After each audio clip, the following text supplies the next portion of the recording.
나눔 서재를 찾아주셔서 진심으로 감사합니다.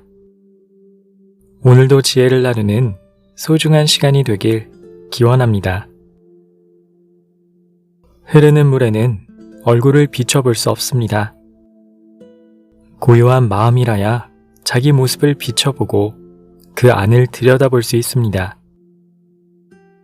그러니 지금 마음이 일렁이는 물결처럼 혼란스럽지는 않은지 항상 살펴야 합니다. 오늘은 이와 관련된 생각 나눔과 함께 책은담, 고난을 딛고 일어서게 할 말들에 실려있는 이야기를 들려드리겠습니다.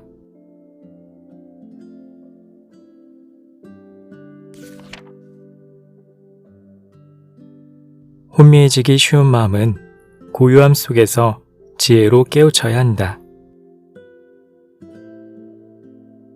특별한 일이 없을 때에는 마음이 혼미해지기 쉬우니 고요한 가운데 지혜로 깨우쳐야 한다. 어떤 일이 있을 때에는 마음이 제멋대로 달아나기 쉬우니 밝게 깨어있는 가운데 고요함을 위주로 해야 한다. 무슨 일 있어? 오랜만에 연락이와 안부를 묻는 지인에게 되묻는 흔한 말입니다. 여기에서 일이라는 것은 나와 관련한 어떠한 특별한 상황을 의미합니다. 일이 없는 무사한 때인지 일이 있는 유사한 때인지 그 상황에 따라 우리의 마음 또한 움직이게 됩니다. 지금 현재 나를 둘러싼 어떠한 일이 진행되고 있다면 신경 써야 할 일이 많아지면서 마음이 조급해지기 쉽습니다. 반면 특별한 일이 없이 매일 같은 일상을 반복하다 보면 무료하여 나태해져 마음이 흐리멍덩해지기 쉽습니다. 단조로운 일상 속에서 혼미해진 마음을 고요하게 다스리면서도 지혜를 깨우쳐야 하니 그렇게 해야만 특별한 사건 없는 것에 감사히 여기면서 규칙적인 삶을 살 수 있습니다. 어떠한 일이 생겨 마음이 요동칠 때는 잠시 숨을 고르고 차분하게 해결책을 찾아야 하니 그렇게 해야만 현재의 상태를 냉정하게 분석할 수 있으면서 일을 잘 마무리하고 다시 무사한 상태로 돌아갈 수 있는 것입니다. 그러므로 위 문장은 우리가 처한 상황에 따라 쉴 새 없이 달라지는 마음 상태를 잘 단속하고 밝은 지혜로움으로써 위기를 헤쳐나가야 함을 말해주고 있습니다.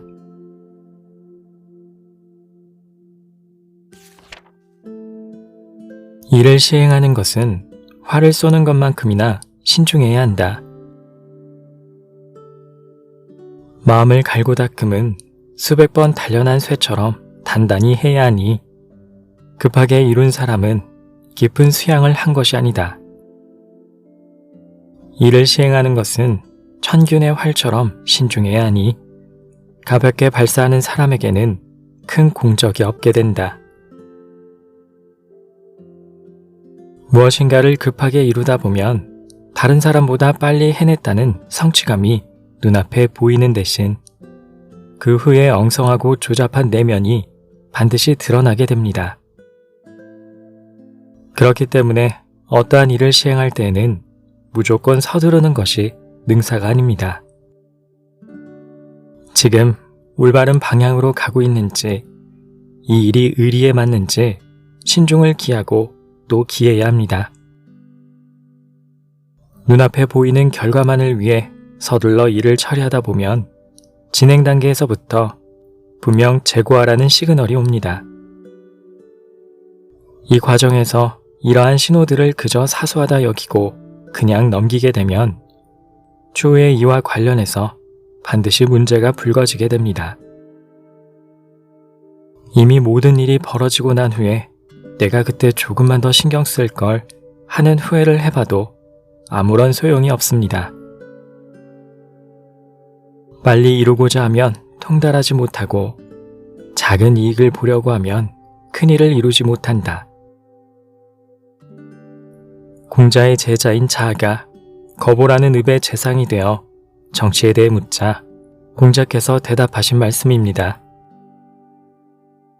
무엇인가를 급하게 성취하려다 보면 사리에 통달하지 못하게 되니 이는 제대로 된 성취라고 말할 수 없을 것입니다.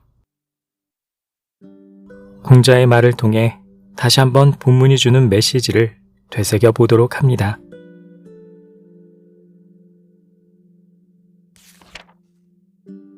마음에 어긋나는 일도 즐거움으로 삼을 줄 알아야 한다. 세상 사람들은 마음이 이끄는 대로 즐거움을 삼기 때문에 도리어 즐거움만을 쫓다가 괴로운 상황에 빠지게 된다. 통달한 선비는 마음에 어긋나는 일에서도 즐거움을 삼기 때문에 괴로운 마음이 결국 바뀌어 즐거움으로 오게 된다. 내가 하고 싶은 것을 다 하고 살 수 있다면 행복하기만 할까요? 반대로 내가 하고 싶지 않은 일이지만 해야만 한다고 해서 무조건 불행하기만 할까요? 그렇지 않을 것입니다. 내 마음대로 모든 걸 할 수 있는 삶은 어느덧 쉽게 무료해지고 노력으로 일구는 성취에 대한 감흥이 있을 리가 없습니다. 내가 하고 싶지 않은 일이더라도 어쩔 수 없이 하게 된 후 이를 통해 인내심을 배우고 인생의 많은 교훈을 얻게 될 때도 있습니다. 결국 어떠한 마음가짐으로 내 인생을 일구어 나갈지에 대한 고민입니다. 평범한 사람들은 자신이 원치 않는 일을 하게 되면 불만 가득한 표정으로 어쩔 수 없이 일에 임하면서도 빨리 끝나기만을 기다립니다. 내용은 부실하고 결과도 좋지 않으니 더더욱 화가 나고 괴로움만 쌓여갑니다. 반면 이치에 통달한 선비는 자신의 마음에 어긋나는 일의 당면에도 긍정적인 자세로 일에 임합니다. 즐겁게 임하다 보니 내용이 충실하고 결과도 좋습니다. 만족스러운 결과에 자신에게도 부끄럽지 않으며 다른 사람에게도 민폐를 끼치지 않게 됩니다. 재근담의 이 구절은 내가 만들어 나가는 삶의 방향에 대한 진지한 고민을 던져주고 있습니다.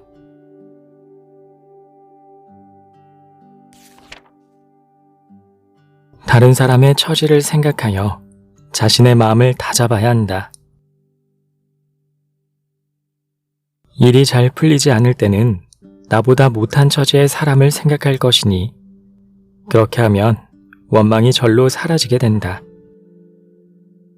마음이 조금이라도 나태해지고 황폐해질 때는 나보다 나은 처지의 사람을 생각할 것이니 그렇게 하면 정신이 절로 일어나게 된다.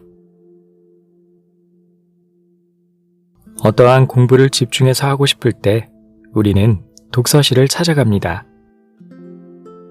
독서실에 가면 공부가 잘 되는 이유가 있습니다.